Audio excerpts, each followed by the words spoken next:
Real Madrid, les 3 options pour présenter Mbappé. Mbappé bientôt présenté en blanc. On vous l'a annoncé le 7 janvier dernier, Kylian Mbappé sera un joueur du Real Madrid à partir de la saison prochaine. Mais depuis janvier, les médias espagnols se demandent une chose, quand Mbappé va-t-il officialiser son transfert? En tant que joueur libre à l'issue de son contrat du PSG, qui le lie jusqu'au 30 juin, l'attaquant parisien a les cartes en main, mais veut ménager son effet, ainsi que les 2 clubs.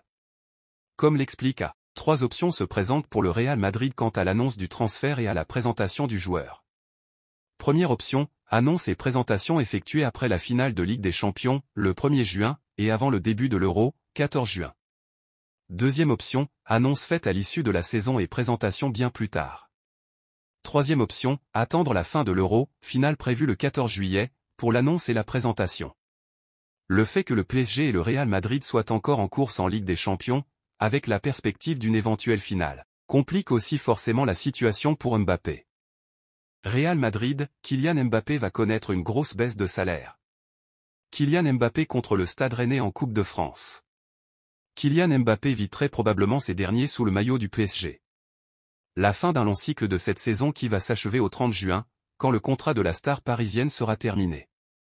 Après cela, il sera libre de s'engager du côté du Real Madrid qui l'attend les bras ouverts. L'accord salarial a déjà été trouvé entre les parties, depuis plusieurs semaines même, du moins dans les grandes lignes. D'après AS, Mbappé touchera 15 millions d'euros net par saison, soit un tiers de moins qu'au PSG, et environ 80% de ses droits à l'image. Cette dernière composante représente peu ou prou l'équivalent de son futur salaire. Ballon d'or, Carlo Ancelotti n'arrive pas à trancher entre Vinicius et Bellingham. Vinicius Junior et Jude Bellingham. Le Real Madrid réalise une saison presque parfaite pour le moment. Le club de la capitale espagnole devrait, sauf surprise, remporter la Liga et est qualifié pour les demi-finales de la Ligue des Champions où il affrontera le Bayern Munich. Forcément, les Marangs voient leurs meilleurs joueurs être en position idéale pour remporter le Ballon d'Or, notamment les 2 stars de l'équipe, Vinicius Junior et Jude Bellingham. Carlo Ancelotti a lui décidé de ne pas choisir. Les 2 devraient remporter la prestigieuse récompense, s'amuse le coach madrilène. Le Real Madrid est très inquiet pour Vinicius Junior. La condition physique de certains joueurs, dont Vinicius Junior, commence à inquiéter en interne du côté de Madrid. C'est une très belle semaine qu'a vécue le Real Madrid. Une qualification pour les demi de la Ligue des Champions arrachée non sans souffrir sur la pelouse de Manchester City, puis, une victoire face à l'ennemi juré catalan lors du Classico dimanche soir, histoire de plier définitivement la Liga. Une semaine qui a donc régalé fans et joueurs madrilènes. Mais c'est aussi une semaine qui a laissé des traces. Et effectivement, cette prolongation contre les Citizens, puis ce match tout de même intense face aux Barcelonais a bien fatigué certains joueurs. Une situation qui inquiète un peu en interne, notamment en vue de la Ligue des Champions et de ce choc face au Bayern. Lors du match retour face à City par exemple, les joueurs étaient moins frais physiquement que ce qui était attendu et ce dont on a l'habitude avec les Merengues à ce stade de la saison. Comme l'explique Relevo, c'est particulièrement le cas de Vinicius Junior. Le Real Madrid a pris des mesures. Ce n'est pas un hasard si Carlo Ancelotti l'a fait sortir lors du Classico à 15 minutes de la fin, alors que le score était de 2-2. Du jamais vu cette saison, puisque le Brésilien a l'habitude de tout jouer, et se priver de l'atout offensif numéro 1 de l'équipe quand il faut aller chercher la victoire peut sembler curieux. Mais Ancelotti sait qu'il doit gérer au mieux l'ancien de Flamengo, qu'on trouve très fatigué à Madrid. Le staff de l'Italien veut doser son temps de jeu pour qu'il arrive en forme pour le Bayern. On apprend aussi que le staff médical réalise des analyses sanguines régulières pour traquer la forme des joueurs et anticiper d'éventuels coups de mou. Les séances d'entraînement sont aussi très courtes depuis quelques semaines pour préserver les joueurs, alors qu'il reste 9 rencontres à jouer dans le cas où les Merengues venaient à se qualifier pour la finale de la Ligue des Champions. Heureusement, Carlo Ancelotti va pouvoir se permettre de faire tourner un peu en Liga pour que ses joueurs arrivent dans les meilleures conditions possibles pour cette double confrontation palpitante face au Bayern Munich. La grande annonce d'Ancelotti sur Courtois. Le gardien du Real Madrid voit enfin le bout du tunnel après sa rupture des ligaments croisés puis sa blessure au ménisque. Thibaut Courtois vient de traverser l'un des moments les plus compliqués pour un joueur de football professionnel, à savoir une rupture des ligaments croisés. Le Belge a de surcroît connu une difficulté supplémentaire, une blessure au ménisque à l'approche de son grand retour sur les terrains de football. Car oui, face à l'Athletic Club le 31 mars dernier, il était prévu que Courtois garde les cages du Real Madrid avec, très probablement, l'envie pour Carlo Ancelotti de compter sur son portier numéro 1 pour le sprint final de la saison. Oui, probablement que Thibaut Courtois aurait joué la double confrontation face à Manchester City sans ce contretemps. Suite à cette blessure au ménisque, on pensait d'ailleurs qu'il disait définitivement adieu à sa saison 2023 à 24, sauf qu'il s'est avéré que c'était moins grave que prévu, même s'il a dû passer par le bloc opératoire. Depuis la fin de semaine dernière, Courtois s'entraîne donc à nouveau normalement, comme il l'avait lui-même annoncé il y a quelques semaines lors d'un direct avec un streamer espagnol. Ancelotti a balancé. Ce jeudi lors de la conférence de presse d'avant-match contre la Real Sociedad, Thibaut Courtois n'était pas un sujet pour les journalistes mais pour Carlo, oui. Alors qu'on lui a demandé s'il envisageait de donner des minutes à Kepa demain afin de mettre au repos l'U1 avant la demi-finale, il a répondu que ça faisait partie de ses réflexions. Puis il a lâché une petite bombe. Je veux aussi ajouter que Thibaut Courtois va bien. Il s'entraîne avec nous et pourra être dans le groupe la semaine prochaine contre Cadiz. Il pourrait jouer, a-t-il lancé aux journalistes. Si Courtois joue le week-end prochain face à Cadiz, c'est-à-dire le 4 mai, le débat des gardiens pour la fin de saison pourrait être relancé. Il est acquis que l'U1 disputera la demi-finale aller contre Munich, très probablement aussi le match retour, mais une hypothétique finale n'aurait lieu que le 1er juin prochain, ce qui laisserait pas mal de temps à Courtois pour chauffer les gants. Pour l'heure, les choses sont néanmoins claires, l'U1 est le titulaire et on avance jour après jour avec le portier belge sans imaginer de révolution à ce poste. Ancelotti songe tout de même à donner un peu de temps de jeu à Kepa en fin de saison, avant qu'il ne retourne à Chelsea. Il pourrait même jouer dès demain, d'ailleurs. Le Real Madrid s'inquiète pour Ferland Mendy avant le Bayern. Le latéral français n'a pas joué lors du dernier Clasico et ne se rendra pas non plus à San Sébastien demain. Le Real Madrid aborde la phase finale de la saison. Les Merengues sont bien partis pour remporter la Liga, et s'apprêtent dans le même temps à aller défier le Bayern Munich sur ses terres en demi-finale aller de Ligue des Champions. Pour ces échéances cruciales, Ancelotti peut se satisfaire d'avoir une infirmerie quasiment vide, puisque seuls David Alaba et Courtois sont indisponibles.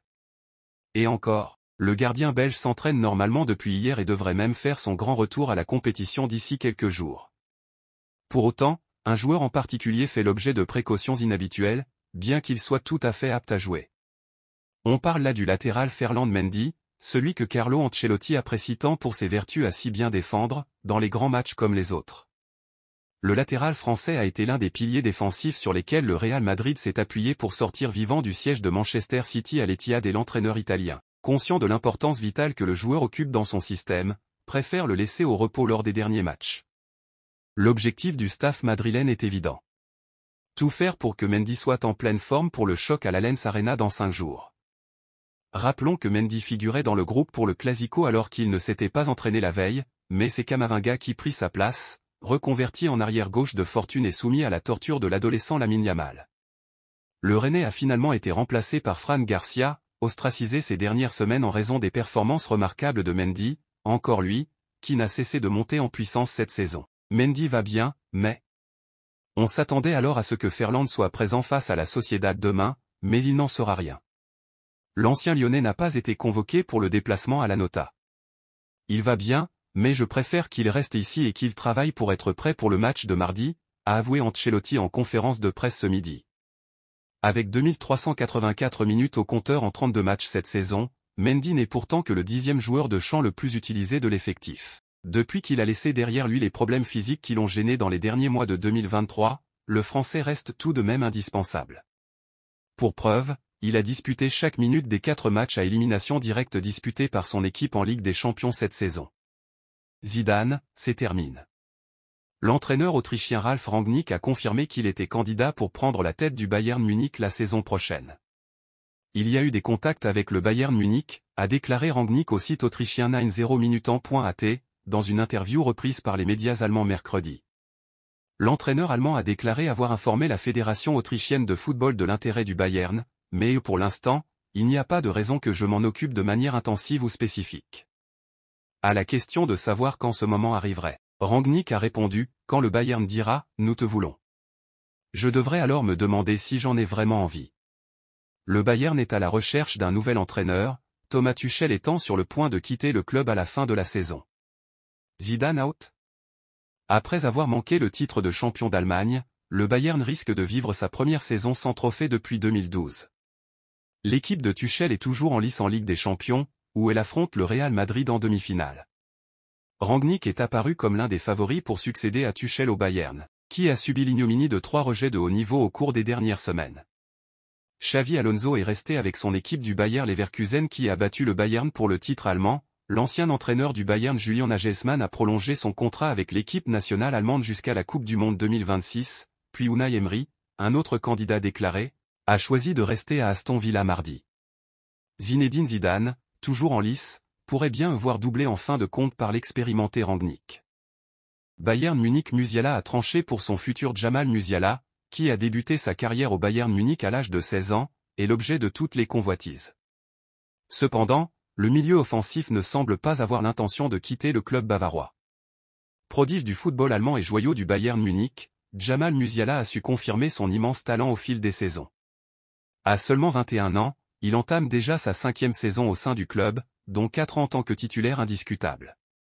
Une précocité et un potentiel qui ne sont pas passés inaperçus, et de nombreux grands clubs européens, tels que Liverpool et Manchester City, ont exprimé leur intérêt pour le jeune Allemand. Face à ces sollicitations, nombre de jeunes joueurs auraient hésité, mais pas Jamal Musiala. Dans une interview accordée à Marca, il a réaffirmé son désir de rester au Bayern Munich. « Je ne cherche pas beaucoup plus loin. Cela a toujours été une de mes forces, me concentrer uniquement sur le présent. Le football est ici et maintenant et mon seul défi est d'essayer de m'améliorer chaque jour, » a-t-il expliqué avant d'ajouter, « Cela voudrait dire que j'aurais travaillé très dur. Et bien sûr, si vous avez remporté des titres, c'est encore mieux. Je suis venu au football pour essayer d'être meilleur à chaque match et de gagner tout ce qui est possible avec mon équipe et mon équipe nationale. »